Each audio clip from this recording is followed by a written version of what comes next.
called this episode the Diaspora episode. People have been reaching us from all over the world with their confessions, and we are very ready to get into the Diaspora series. This is a gentleman that says that I live abroad and I have a friend and so and so and so. I do not know the details of it, but I'm ready to get into the confessions booth to listen to his confessions. So we come back here and make a conversation out of it. Confessions is brought to you by MTN, everywhere you go. My best times in the confessions booth is always when it is a man. Because I tell you that in Ghana, men do not express themselves. They do not share their emotions. So when one gathers courage to come share, I pamper them. My dear, you're welcome to Confessions. Thank you, Miss Nancy. Here, we listen, we do not judge. I'm ready to listen to your confession. Miss Nancy, I'm actually in my darkest moment right now.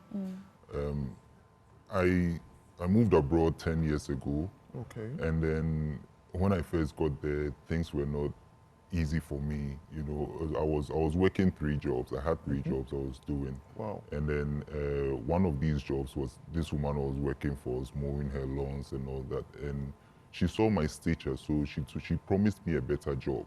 And she managed a nightclub. So she promised me a job at her club, and then she took me there.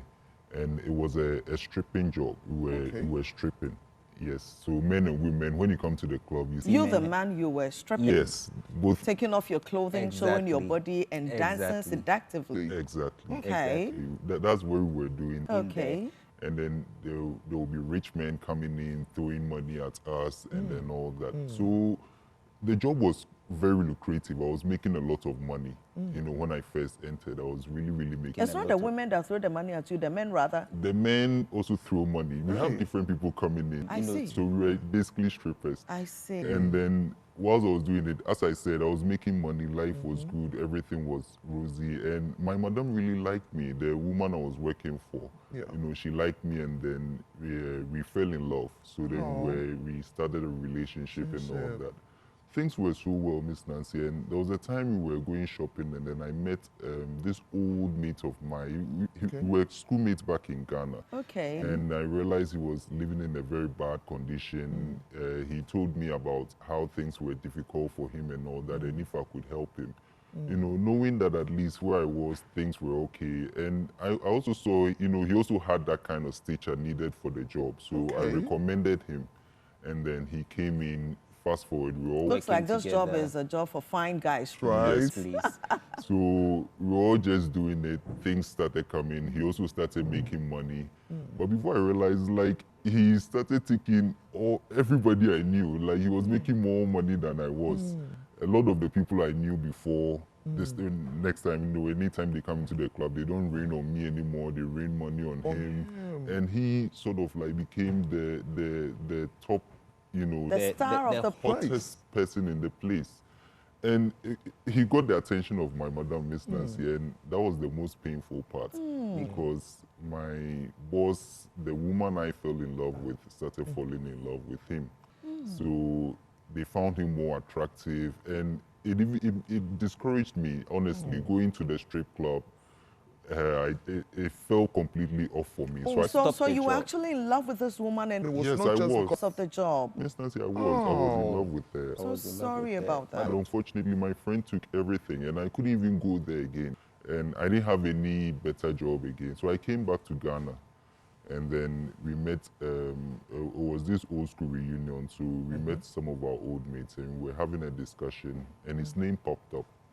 And one of our old colleagues actually advised me to take everything back.